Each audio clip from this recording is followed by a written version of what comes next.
안녕하세요. 글로벌 리스크 책의 조의준입니다. 여러분 모두 연말을 잘 보내고 계신가요? 그런데 오늘 저희가 알려드릴 소식은요, 발트해 소식입니다. 지금 이 북극과 가까운 발트해에서는요, 뭔가 이상한 일이 자꾸 일어나고 있습니다. 어느 날 갑자기 전력망 해저 케이블이 끊어지고요, 또 통신망도 끊어집니다. 이 발트해가 어디 있는지 먼저 한번 보시죠.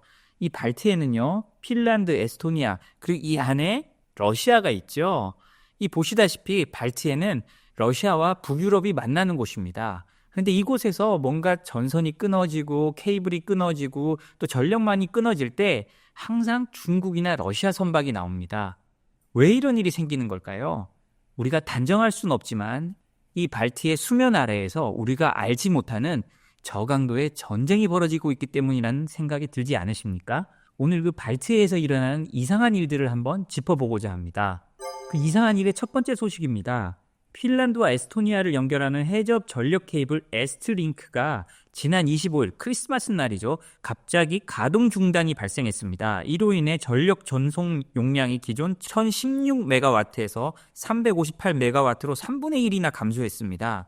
핀란드의 전력 공급에는 큰 영향을 미치지 않았다고 하는데요. 핀란드 당국은 이 중단 원인을 조사 중이고 자연 요인과 외부 개입 가능성을 모두 고려하고 있다고 로이터 통신은 전했습니다. 전력 공급이 3분의 1이 줄었는데 큰 영향을 미치지 않았다는 것은 아마 대외적인 발표일 겁니다. 이것으로 인해 사회가 혼란에 빠지는 것을 막기 위한 핀란드 당국의 노력이었을 거라고 생각이 되고요. 그런데요, 이런 이상한 일이 처음이 아닙니다.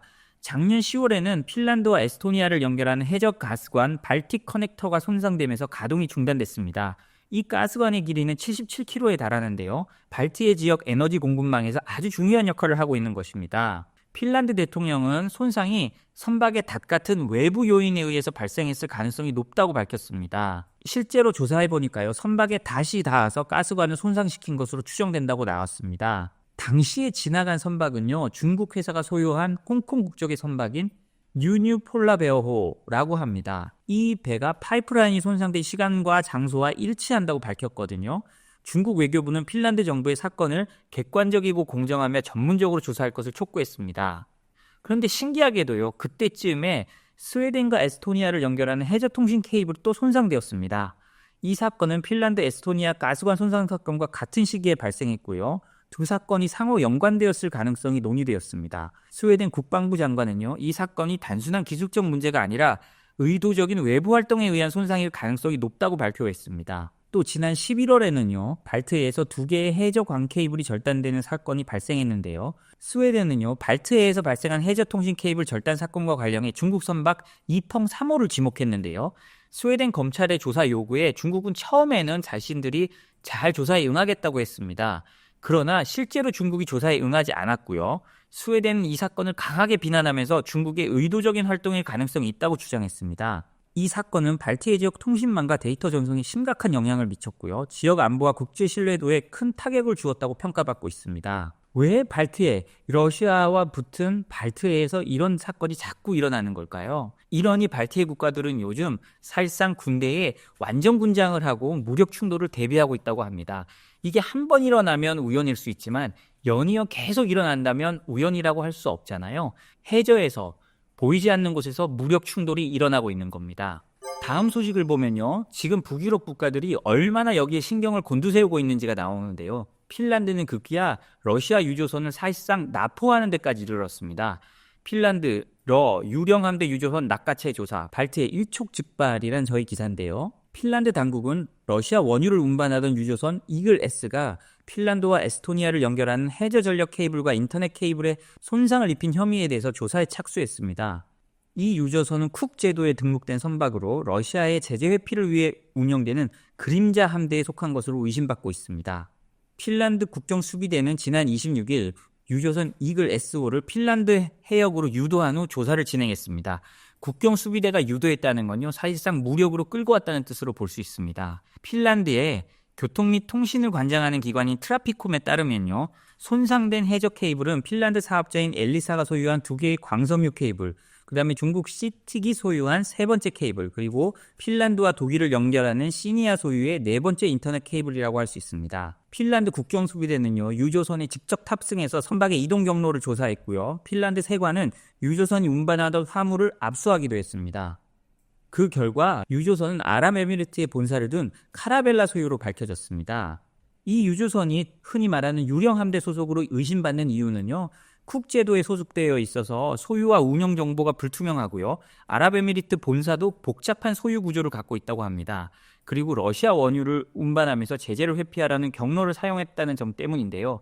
이 그림자 함대, 그러니까 유령 함대는 보험에 들지 않고 비밀리에 러시아 원유를 옮기는 유조선을 말합니다. 때문에 이런 유조선은 아주 은밀한 루트를 타고 움직이거든요. 그렇기 때문에 핀란드 국경수비대가 이 배를 끌고 왔다는 것은 이 배를 사실상 케이블을 파괴했다고 보고 끌고 왔다고 볼 수 있습니다. 사실 어떤 배를 공해상에든 어디서든 검문해서 끌고 오는 거는요, 상당히 엄중한 일입니다. 우리가 만약에 북한 배나 중국 배를 공해상에서부터 문제가 있다고 끌고 온다고 생각해 보십시오.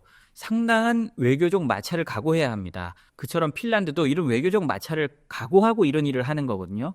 그만큼 발트해에서 벌어지는 일이 지금 엄중하고 일촉즉발 상황이란 걸 알 수 있습니다. 그리고 이 발트해가 중요한 것은요, 러시아의 노드스트림 2라는 가스관이 지나가기 때문입니다. 이 가스관은 지금 제 역할을 못하고 있는 건데요, 러시아의 가스를 유럽으로 실어 나르는 아주 중요한 프로젝트로 시작됐습니다. 그러나 미국의 압박과 제재, 그다음에 우크라이나 전쟁 이후에 이 가스관은 현재 제대로 사용되고 있지 않습니다.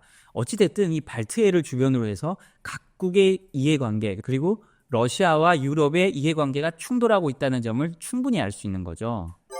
다음 소식은요, 최근 퇴임을 앞둔 바이든 미 대통령이요, 중국을 압박하는 법안을 잇따라 서명을 했는데요.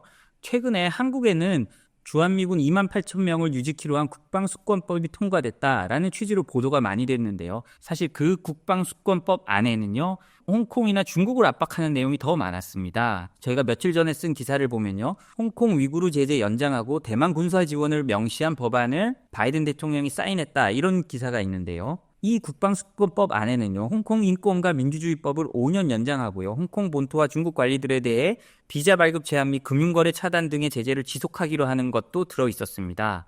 그리고 중국 반도체 및 레이저 기술 사용에 대한 제약도 명시되어 있었고요.